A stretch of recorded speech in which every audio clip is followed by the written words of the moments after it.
Mateus capítulo 7, versículo 21. Nem todo aquele que me diz Senhor, Senhor entrará no reino dos céus, mas apenas aquele que faz a vontade de meu Pai, que está nos céus. Eu quero falar um pouquinho sobre a passagem, sobre Josué. Josué foi um discípulo de Moisés, foi um jovem aprendiz de Moisés, que durante todo o processo em que Israel esteve do Egito, da saída do Egito até quase a entrada de Canaã, Josué esteve ali ao lado de Moisés aprendendo o ofício, né? Deus colocou Josué junto a Moisés para isso, para que ele fosse aprendendo o ofício. No determinado momento, Moisés iria sair do cenário para que Josué assumisse aquele povo para entrar na terra de Canaã. E após a morte de Moisés, Josué, então, preparado, assume, né, o papel de guia do povo, guia espiritual, o líder de um povo que ia entrar na terra de Canaã, a terra prometida por Deus ao povo de Israel. Então, Israel entra em Canaã, liderado por Josué, e naquele momento está tomada toda a terra, né, tomada posse da terra. Aí entra a questão seguinte: Josué agora, com a missão cumprida, olha, coloquei o povo de Deus nessa terra, agora minha missão está cumprida, partirei agora para as minhas terras, para a minha casa, né? E ali, cada um agora fica por sua conta. Talvez aí Josué, nesse momento, ele talvez não tivesse preparado o povo. Eu sei que aí fica, então, fundada a época de juízes. Ou seja, foi a época onde não havia um rei, não havia um líder, não havia um guia espiritual para o povo. Havia várias tribos que eram distribuídas agora em todas as partes de Canaã, cada um com a sua parte, com o seu território, né, com a sua herança recebida. E aquele povo, agora ali, cada um fazia aquilo que estava ao seu entender certo e correto ao seu coração, né? Inclusive, o livro de Juízes ele passa por muito momento de turbulência, justamente por isso, por ser um povo que ali estava, naquele momento, na terra de Canaã, vivendo com os cananeus, vendo, às vezes, em muitos momentos, a dificuldade de si próprio e vendo a prosperidade. Por quê? Porque aquele povo deixou de conhecer a Deus, deixou de estar próximo a Deus. Com a separação das tribos, com a separação dos lugares, aquele povo, cada um foi fazer aquilo que achava bem aos seus olhos, né? E isso, no caso, tornou esse povo distante de Deus, né? O livro dos Juízes, do início ao fim e no final, termina com a simples frase: cada um fazia o que parecia certo ao seu coração. Então, eles estavam distante de Deus, precisavam de um médico, precisavam de um remédio, precisavam da direção, precisavam de um guia, precisavam de um líder, precisavam de um rei. Então, nesse momento, aparece no cenário um homem chamado Samuel.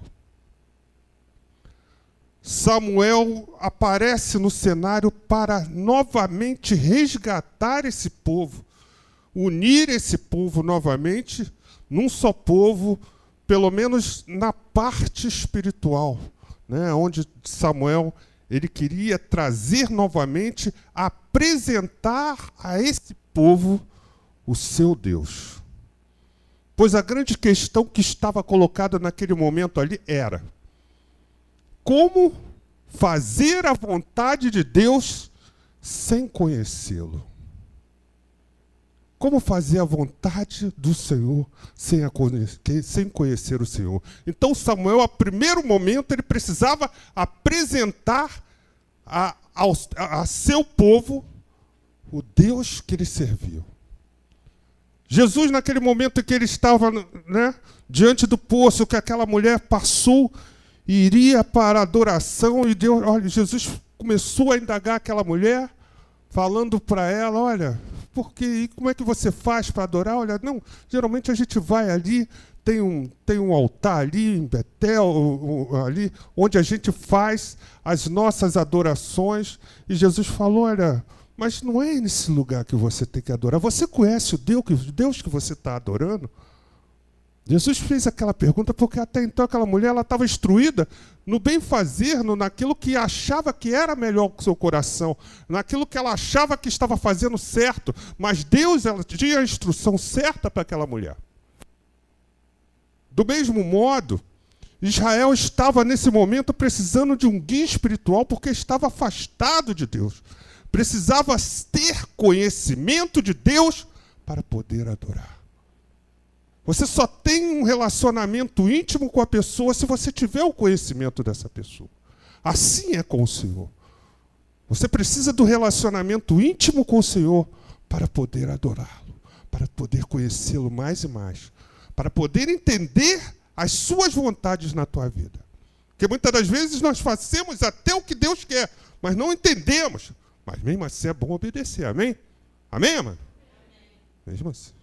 Então, mas o que eu quero trazer para você é o seguinte, que a partir daí, quando você passa a fazer a vontade de Deus, os benefícios de Deus nas nossas vidas são imensos.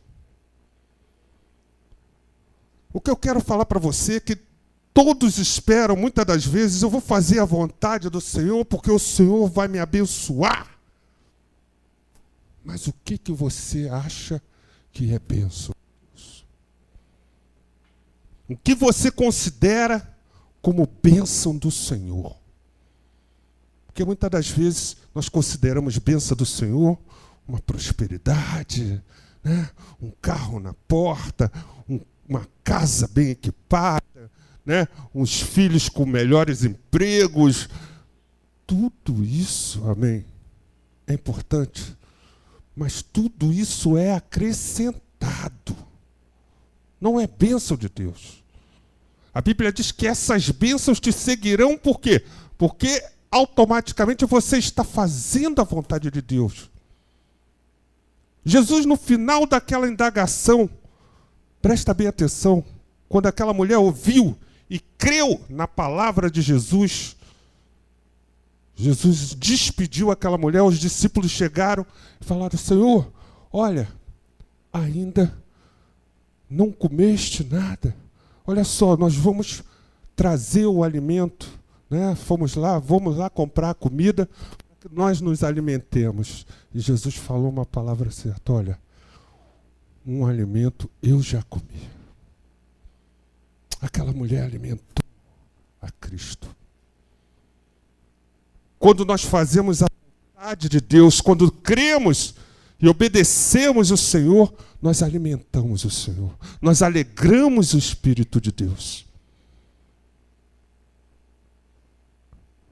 Eu quero falar de alguns benefícios que você tem, que é muito melhor do que os benefícios que nós achamos que queremos conquistar aqui. Primeiro benefício está lá em Mateus 7:21, que é esse versículo, que diz assim, mas apenas aquele que faz a vontade do meu Pai, que está nos céus, entrará no reino dos céus.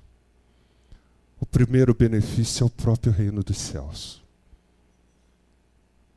Não tem benefício melhor do que esse. Você saber que você está a caminho do reino dos céus.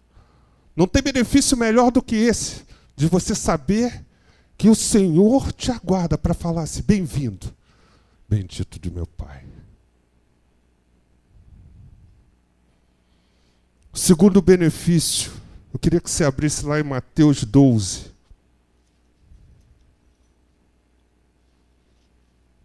Mateus 12, do 46 ao 50.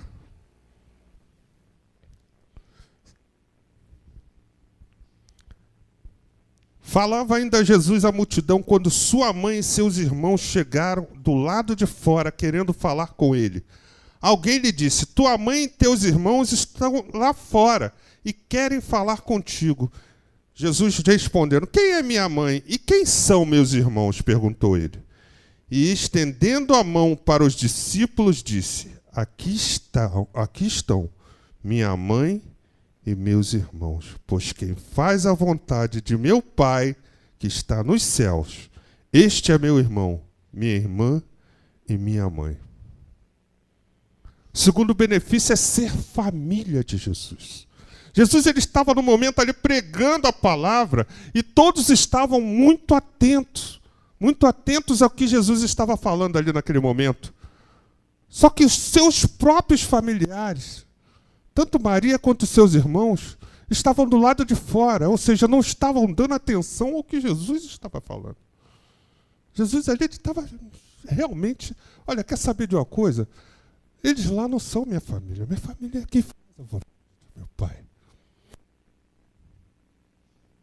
Ser família de Jesus, quer benefício maior do que esse? Herdeiro, co-herdeiro com Cristo. Quer benefício maior do que esse? Terceiro benefício, está lá em João 9,31. Evangelho de João, capítulo 9.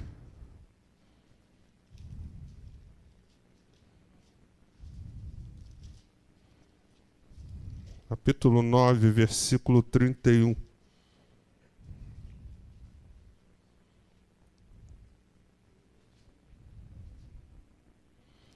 Sabemos que Deus não ouve pecadores, mas ouve o homem que o teme e pratica a sua vontade.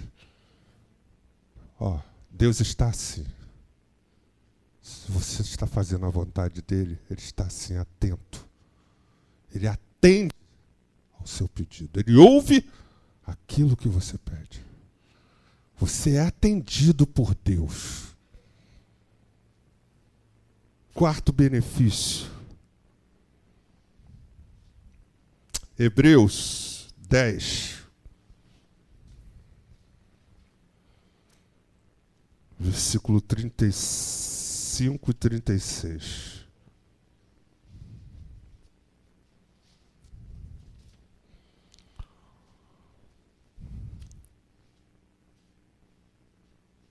Por isso, não abram mão da confiança que vocês têm.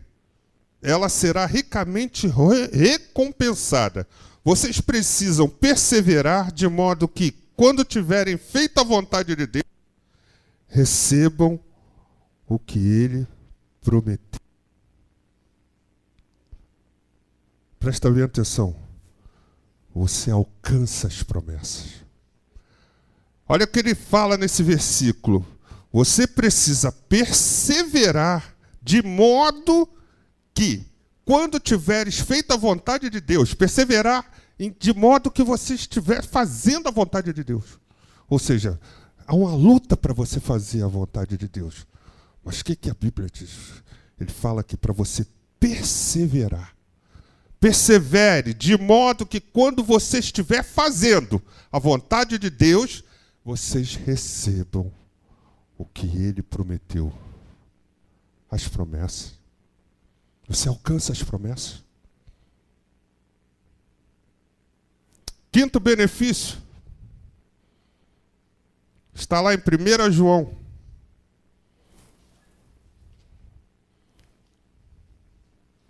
Primeira João, capítulo 2.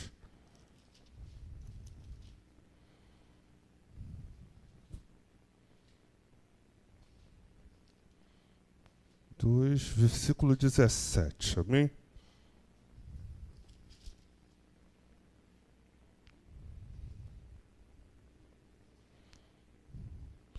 O mundo e a sua cobiça passam, mas aquele que faz a vontade de Deus permanece para sempre. Quinto benefício: permanecer eternamente com o Senhor. Quer melhor benefício que esse? Aí aquelas bênçãos, consequência, são consequência de uma vida de retidão, uma vida de bênção, uma vida de comunhão com o Senhor. Sabe o que Deus quer? Que você adore Ele e você não se preocupe dia de amanhã. Quando você entra pelas portas ali, para aqui para dentro, você tem que deixar lá fora tudo que te preocupa, tudo aquilo que atrapalha a tua comunhão, tudo aquilo que atrapalha o teu entendimento, o teu raciocínio para com o Senhor. Ele quer que você lance lá fora. A Bíblia diz, olha, lança sobre mim toda a carga, todo o peso, toda a sua preocupação. Eu vos aliviarei. O Senhor quer aliviar de você a carga. O Senhor quer que você simplesmente adore Ele. O resto é consequência. O resto Deus vai olhar para você, olha, eu acrescento no meu filho, eu acrescento na minha filha, eu abençoo o meu filho, eu abençoo a minha filha. Mas o principal de tudo é o reino dos céus, ser família de Jesus, ser atendido por Deus, alcançar as promessas e permanecer eternamente. É isso que o Senhor quer de nós. Esses são os melhores benefícios de Deus para a nossa vida. Faz assim, você já tem o seu coração no reino dos céus. Você pode falar assim para o seu irmão, você já tem o seu coração no reino dos céus. Fica de pé em nome de Jesus.